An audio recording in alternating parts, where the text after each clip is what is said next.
The year is 1847. Ireland shivers, not from the cold, though winter bites deep. No, Ireland trembles with hunger. Blight, a cruel disease, blackens the fields, leaving behind only stench and starvation. Across the Emerald Isle, despair is a constant companion. Mothers watch their children waste away, their cries for food met with hollow echoes. Yet, even in the darkest depths of despair, hope flickers. Across the countryside, a new breed of hero emerges, not clad in shining armor, but armed with courage and a fierce determination to survive. They are the food pirates, ordinary men and women driven to extraordinary lengths by the desperate plight of their people.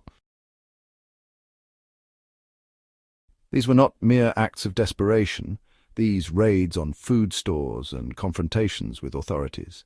No, these were calculated risks, taken by ordinary people thrust into extraordinary circumstances. Men and women, their faces etched with hunger, but their eyes blazing with resolve, came together to form a resistance.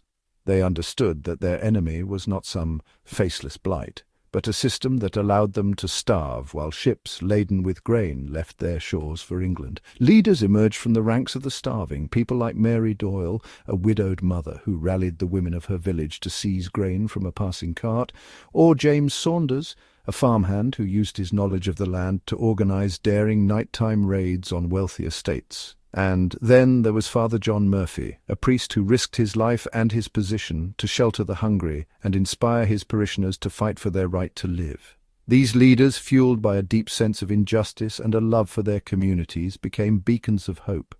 They understood that their fight was not just about filling empty stomachs, but about reclaiming their dignity, their right to exist. They were fighting for their very survival, and in doing so they ignited a firestorm of resistance that would forever alter the course of Irish history.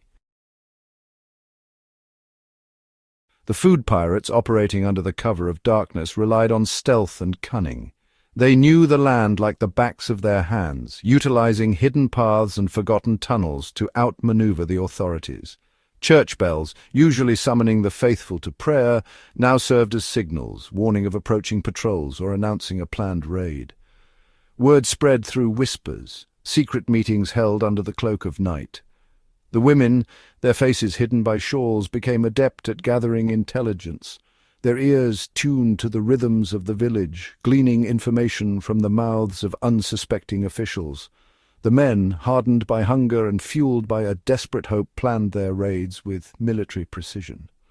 Their weapons were not swords and guns, but scythes and pitchforks, tools of their trade transformed into instruments of defiance. Their targets were not people, but symbols of oppression, the grain stores, the workhouses, the very institutions that represented their suffering.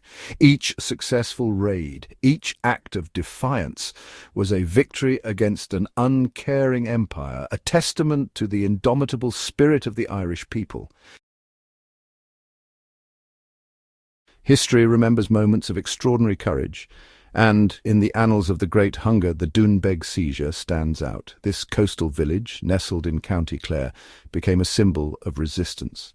News reached the desperate villagers that an English ship laden with corn was anchored in the harbour destined for England. This corn, destined for English shores, represented life itself to the starving populace. Led by the fiery Mary Doyle, the women of Doonbeg marched towards the docks, their voices a chorus of defiance. They stormed the ship, their makeshift weapons held high, demanding the release of the grain. The authorities, taken aback by the sheer ferocity of these women, driven by a mother's love for their children, could only watch in astonishment as the villagers carried away sacks of corn, their faces a mixture of relief and triumph. The Doonbeg seizure, while a local victory, resonated across the island. It was a testament to the power of collective action, a beacon of hope in the darkest of times. The message was clear: the Irish people would no longer starve in silence. They would fight for their right to live, and their courage would inspire generations to come.